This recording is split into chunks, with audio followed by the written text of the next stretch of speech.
It's probably one of the biggest smartphone releases of the year, and it's certainly one of the most anticipated.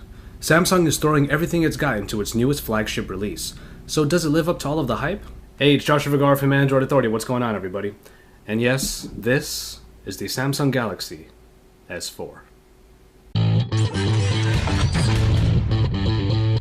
The Samsung Galaxy S4 follows up the tremendously popular Galaxy S3 and hopes to not only please those loyal to the line, but also to entice anyone who has held out until now. The design of the S4 is largely derivative of its older counterpart. Especially in the white model, you have the white bezel shrunken down to accommodate the 5-inch screen, flatter sides, and a different layout for the rear camera and speaker. Otherwise, the button layout is just about the same as it was on the S3. The back cover is still removable. You not only get access to the SD card slot and battery, but you can even buy accessory covers like the smart cover or the wireless charging cover for added functionality. But the phone continues Samsung's trend of plastic bodies and covers. It may be a material choice that is starting to get old, but nonetheless, anyone who has used a S3 in the past will feel right at home here. Let me reiterate that. The Samsung Galaxy S4 feels pretty much like its predecessor. While the general aesthetic might be getting a little played out, remember that there is so much improvement everywhere else, and yet it is actually smaller than the S3. With the same height, the S4 sheds a fraction of the S3's thickness and is even a little bit narrower. Most important here, however, is that the S4 is even lighter. Though it might only be 3 grams lighter, there is a balancing to the Galaxy S4 that makes it feel like a feather. You can definitely call that a victory in the design department, as this is the best handling 5-inch screen device out there. Shortly after receiving this unit, I was able to text, chat, browse, and play with one hand comfortably. The flat sides make the phone easy to grip with your fingers and palm. Any hand gymnastics typically needed for a 5-inch screen are at their least required when using this phone. Only rarely did I need to use my other hand to reach the very top left corner of the screen. Perhaps the most obvious improvement at first glance is the display. Samsung brought their Super AMOLED tech up to a 5-inch screen capable of 1080p resolution and 441 ppi. The result is one of the best displays on a smartphone, period. Not only is it easily viewable in almost any condition, it is also capable of some very steep viewing angles. The uber colorful TouchWiz UI benefits from the screen's high saturation, making colors pop out and basically punch you in the face. Reading anything on this screen is easy too, as text is incredibly sharp. Move under that screen and you'll find that the Galaxy S4 is among the fastest phones around. It has the quad-core Snapdragon 600 processor that is only currently found on about a few other devices and is a big leap from the S4 Pro. It is not the Exynos octa-core that we may have heard about, but this processor package, definitely included in North American models, is still an incredible performer. I was zipping through all elements of the UI and multitasking with no problems. A few tests in Antutu Benchmark put the Galaxy S4 right around the very impressive 25,000 mark. Epic Citadel puts the tried and true Adreno 320 performance at very high ratings, and the 2GB are available for all of your multitasking pleasure. Hardware is what the Samsung Galaxy S4 has in spades. The speaker is no front-facing boom sound, but it is quite loud and is far from tinny.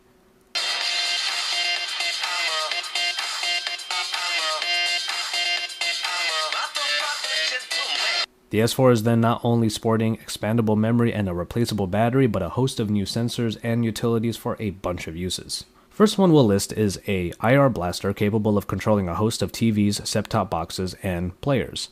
GPS, Wi-Fi, and Bluetooth are your standards, while NFC with S-Beam makes its return. But there are many sensors added in that complement the typical accelerometer and proximity sensor.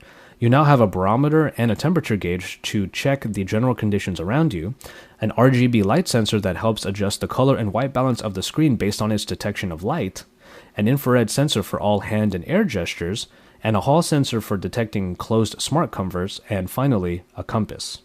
What is perhaps best about these additions is that software inclusions make them all useful in one way or another, but we'll get to that soon. The battery unit included with the S4 is of a higher capacity than most 5-inch screen device offerings. 2600 mAh are able to power this phone for quite a while, making the end of the day a little less precarious for the common user. With a bit of a robust test, using Wi-Fi and Netflix movies, the phone finally knocked out at right under the 4-hour mark. Otherwise, straight browsing time and playing videos from memory certainly came in at impressively long times, usually around 8 or so hours on Wi-Fi without disabling sync. It is definitely among the longest lasting 5-inch screen devices available, and with the ability to replace the battery when it finally runs out of juice, you really shouldn't have any power issues on the Galaxy S4. Improvements on the camera start off pretty standard. 13 megapixels are what you get this time around, while the front-facing camera gets 2. Additions are all in the application itself, in which there are now a bunch of new ways to use those optics. Ones you may expect include Best Face, which takes a burst shot and allows you to replace detected faces to find the right one you need for the shot. Animated Photo, which just basically takes that burst shot and creates animated GIFs from them. Here's a quick picture of the palm out in my front yard using sound and shot. HDR, and Panorama. You are also able to use both the front and rear facing cameras in order to create a dual shot picture or video. Now the big additions take further advantage of those burst shots via Eraser Mode and Drama Shot. Eraser detects the objects that move aside from your subject and background and erases anything not meant to be in the picture.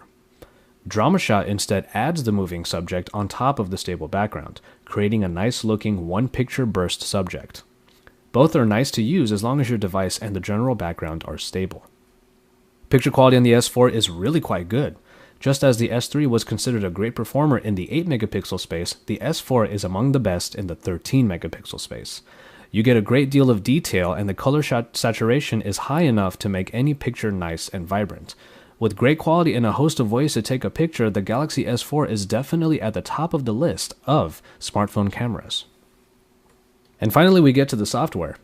TouchWiz is an Android UI that you either love or hate. Personally, I've never been a big fan of its more bloated and yet uber colorful look, though the great quality of the screen certainly helps make those colors really go nuts. But this time around, with the Jelly Bean 4.2.2 powered version of Samsung's UI, I actually didn't immediately replace it with a different launcher. While that might happen eventually, I have found why it is more tolerable this time around. It's the size of the screen. High-resolution displays often run the risk of making things uncomfortably small or weirdly spaced out, but the already enlarged and bloated TouchWiz elements translate perfectly to the 1080p display. What you get is an easily accessible interface that, even with the smallest font size, is simple to navigate without having to squint or pinpoint. There are a number of new ways to get around in built-in applications. It might be a little daunting to look through all of these, but a large power widget in the notification dropdown gives you a quick glimpse. There are motion features that return, like direct calling, which calls the contact currently displayed automatically when the phone is brought to your face, or muting when turning your phone over onto its face. A sensitive screen allows you to get around even when wearing gloves, as well as use your finger like an S Pen to get quick previews of gallery albums. I think the most practical application of this Air View is previewing your last received text. And then there are all of the different air gestures that take advantage of the motion sensor. You can jump through a web page, go to the next picture, change the music track,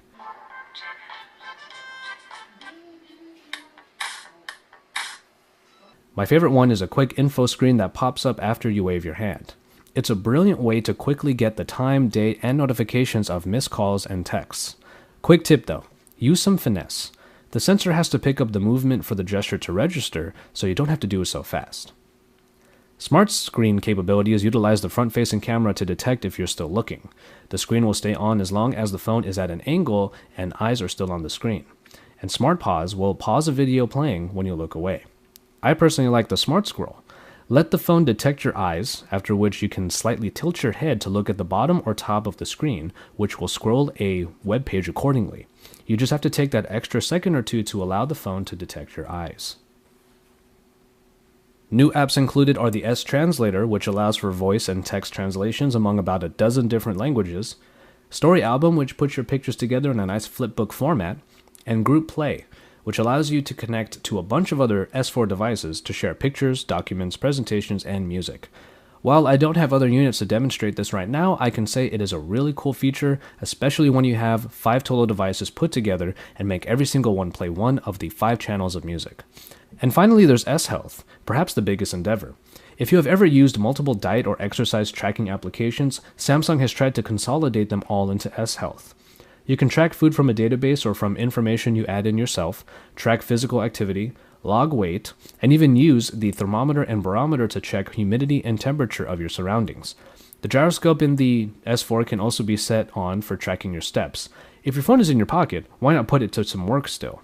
All of these features will be further augmented with a number of accessories you can buy, like a heart rate monitor, a wrist pedometer, and a weight scale. It's actually a nice suite of diet applications that can help anyone who gets into the habit of tracking to get into shape. To end, we have the price. The Samsung Galaxy S4 should be coming out on pretty much all major carriers, most of whom have already posted pre-orders. In America, it will be around $200 with a 2-year contract, while the uncarrier T-Mobile plan will ask for $150 upfront with $20 device payments each month for 2 years. With the Galaxy S4 slated to come out on just about any carrier, you will be able to get your hands on one no problem. Unlocked prices will likely get around the $700 US mark. And so, there you have it. I will say this, Samsung put a lot of work into making sure their S4 offers the most to its users. All of the sensors give many ways of performing tasks we've gotten used to doing with just our fingertips. Other features like group play and the camera additions are neat tricks that are fun to use once you find a time to use them. And S-Health will help anyone proactive enough to use it. And that's about the gist of the Life Companion Samsung Galaxy S4. It may not be particularly revolutionary, but it does get close to perfecting what is already in place, while giving you new alternative ways of how to do them. You're given choices on how to tackle pretty much any typical task, and if you don't want to use those particular features, well, you really don't have to. But just like Samsung, the company itself, it's all there for you, and one day you just might end up trying it out serendipitously or even out of sheer boredom, and then before you know it, you've fallen in love. For all the Samsung Galaxy S4 coverage, stay tuned to Android Authority YouTube channel and keep up with AndroidAuthority.com because we're your source for all things Android.